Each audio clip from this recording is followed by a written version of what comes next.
and welcome to Mission Karnataka, the show in which we debate hot topics in the run-up to Karnataka elections 2018. Today, caste politics, an inescapable reality in India even in the year 2018. It is also being reiterated in the Karnataka elections just how important caste is. Whether it comes to the allotment of tickets or the way the campaign is being conducted, or even perhaps the recommendation by the Congress state government for minority status for the Lingayats.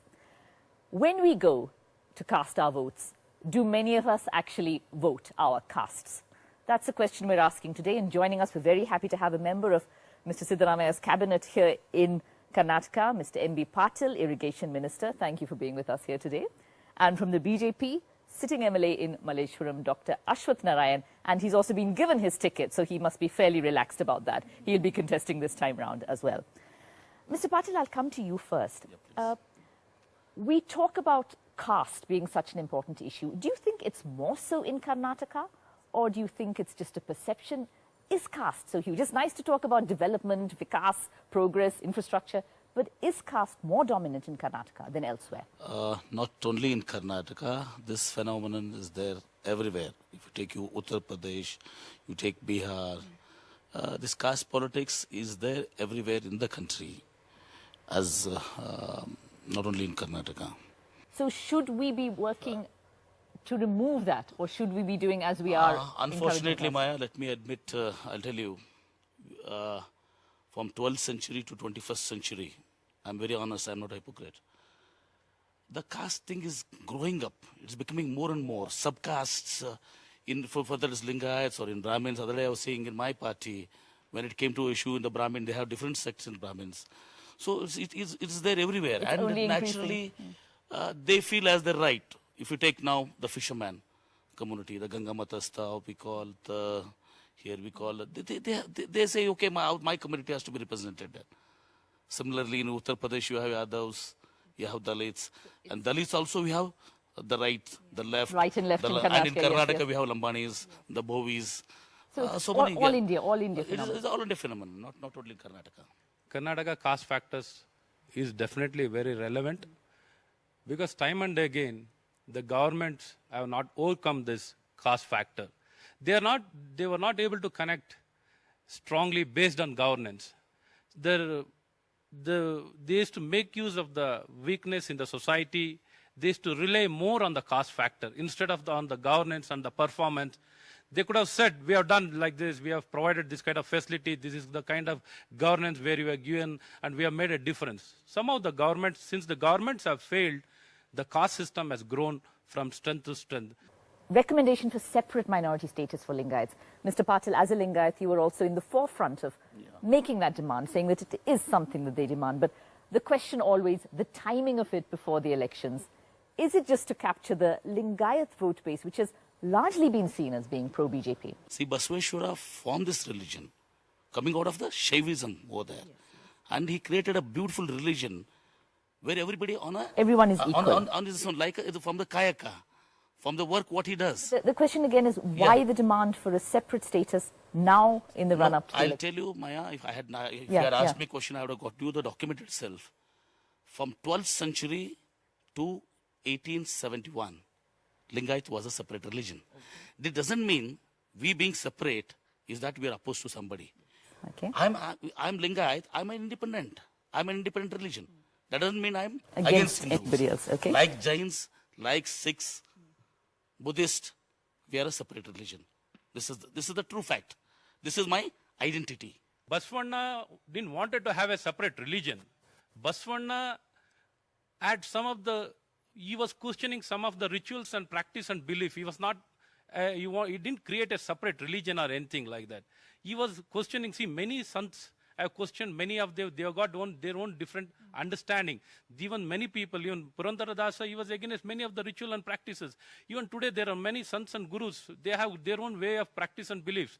Doesn't mean you can have a separate religion. So they just try to convey the people, make them understand what is good for them, what is the better practices. They wanted to convey the better practices. They were not for dividing the society. But back to the caste factor and the Lingayats. Many people say that Mr. Yediyurappa is the chief ministerial face of the BJP because he is a Lingayat, which is considered the majority group in Karnataka. See, that is what I just right away make things clear. My good friend M.B. Patil is a very good politician, a good leader. Even he is very ambitious, probably. He wanted to create his own political space and he has become more ambitious. Somehow he wanted to create a space for himself. He thought this is an opportunity. There are many good people giving this kind of advices.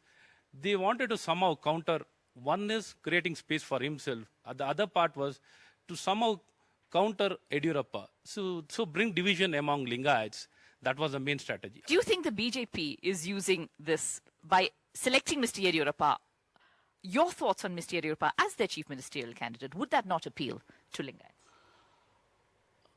See, there were great leaders like Virendra Patil, Nijlingappa, Jati. When I have to compare Virendra Patil, he was a great leader. As Yediyurappa, I don't see. Virendra Patil was a spotless character, whom we are very proud. When he was the president, we got 186 seats. He was a statesman.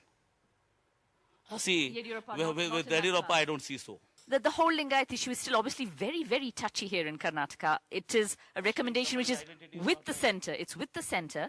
But of course, the centre has to take a call on that. The state government has recommended it. There is also talk of the leakage of a new caste census. So far, we've been considering that Lingayats are about 17% of the 6 crore population of Karnataka. That Vokkaligas, the Gaudas, are about 12% of the population. But reportedly leaked data from a new census, the caste census that was done, says that Lingayats are just at 9.8%, Vokkaligas at 8.16%, Kurubas at 7%, and that the biggest groups are actually the scheduled castes at 18% and Muslims at 12.5%, which would change a lot of things. Mr. Patil, is this correct? Is the leaked data? I do not want to answer anything which is unofficial. Which is leaked. If see anything, whenever it comes as a authentic document, only then you will comment. Then only I have to comment. Otherwise, I cannot say. Nowadays, yesterday, in my party, I was in Delhi. Some social Congress list, yes. Including Kharge as a candidate, 135 with Congress seal, and everything to be this one. But and Oscar Fernandez signature also. Can you deny it? I do not want to comment on an unofficial thing. Okay. Whenever the census comes official, I like to make a comment. Otherwise, I do not want to. The Congress has, of course, been using the Ahinda route. They've been talking about the minorities, the Dalits, and the backward communities.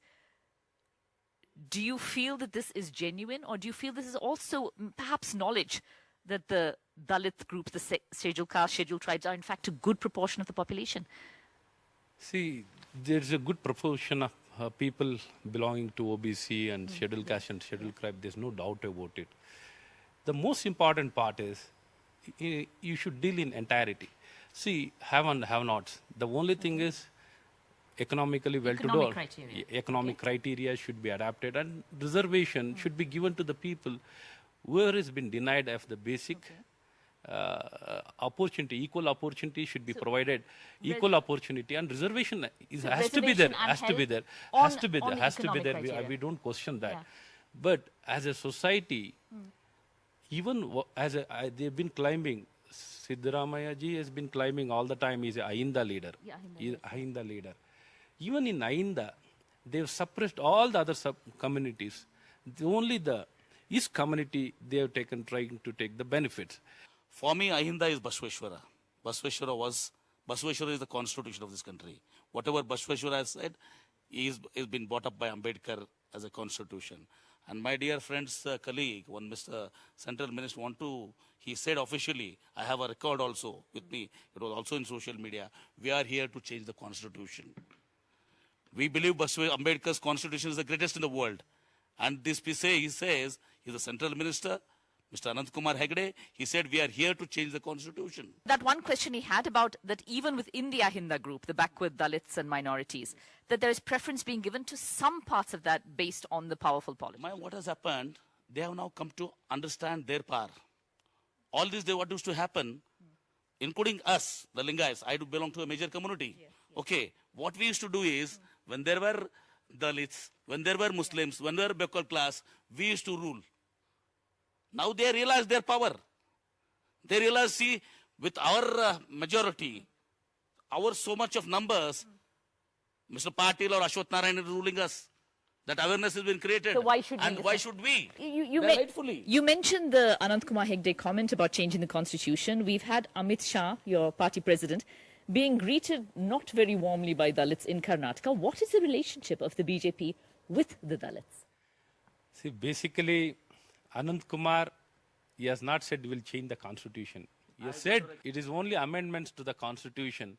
Even if my statement, if it is wrong, I'll correct it. He has given a due apologies that if my statement So is you not see the matter is closed. closed, and he has made, in the parliament, he has said it.